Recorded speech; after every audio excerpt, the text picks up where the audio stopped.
Қайырлы күн достар, сіздермен Айнамгүл, менің каналыма қош келдіңіздер. Бүгін біз Орео в шоколаде жасайтын боламыз. Жасалу жолы өте оңай. Дәл бүгін жасап балаларыңызды қуансаңыздар болады. Кез келген Орео печеньесін аламыз.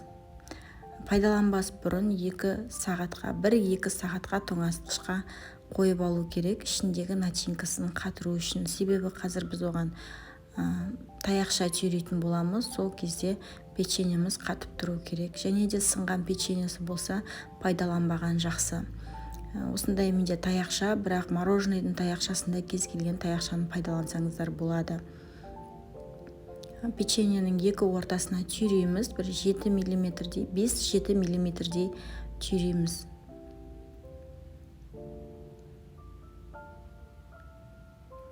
Достар, және де бұны мысалға балалар туған күн болған кезде бетіне салафан жауып, лента байлап, әдемі етіп беруге де болады. Мысалы, леденцилар алады ғой, салафанымен, бантигімен, соның орнына осылай өз қолыңызбен Орео в шоколаде жасап берсеңіздер де керемет болады.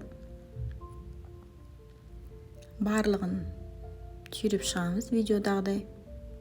Және 2 шоколад пайдаландым, розовый және қара. Қара шоколад менде 70 грамм, розовый 50 грамм. Бірақ бұл көп болады. Үстіне 2 ас қасық күнбағыс майын құямыз.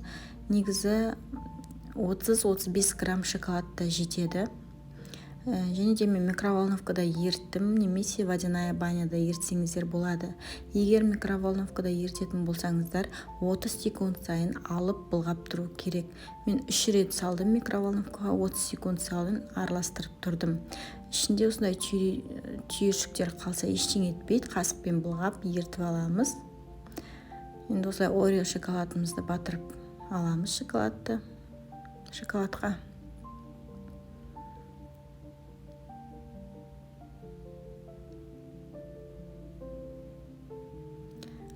Екеуін қатар ерткен жоқпын. Бірінші қара шоколадты ертіп алдым, содан кейін барып розовый шоколадты ерттім.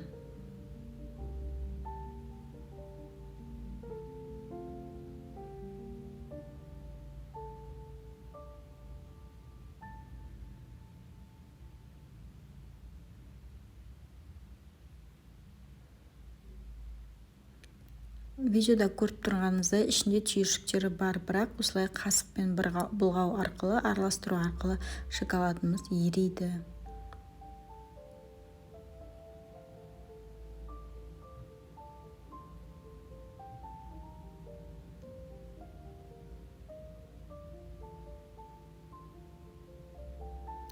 Достар, және де қойған кезде бір-біріне алшақтау етіп қойыңыздар, бір-біріне жабысып қалмасын.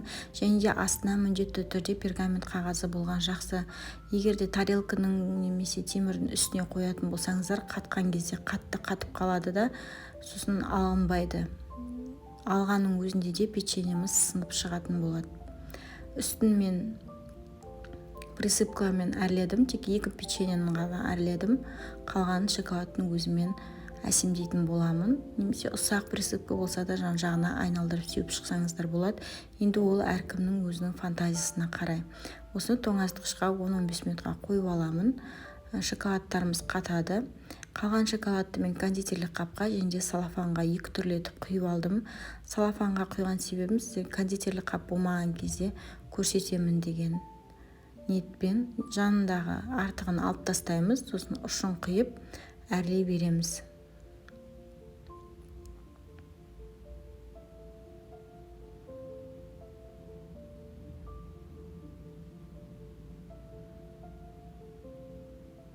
Қайтадан айтамын, әркім енді өзінің фантазиясына қарай әрлей берсеңіздер болады. Осы полоскалардың үстіне присыпкаларды сеуге болады. Мен бірақ ештеңе сепкен жоқпын. Немесе кондитерлік формалар болса, соған шоколадты құйып қатырып, осы печеньенің үстіне жабыстырсаңыздар да әдемі болып тұрады.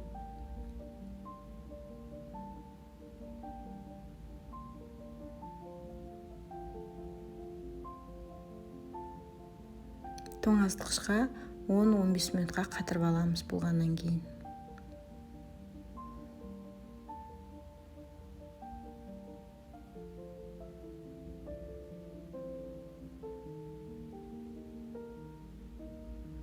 дайын болды достар. Осындай өте әдемі болып шығады. Жасап көріңіздер достар. Видео ұнаса каналыма тіркеліп, лайк басып, комментарий жазуды ұмытпаңыздар. Жасап жатсаңыздар ас болсын.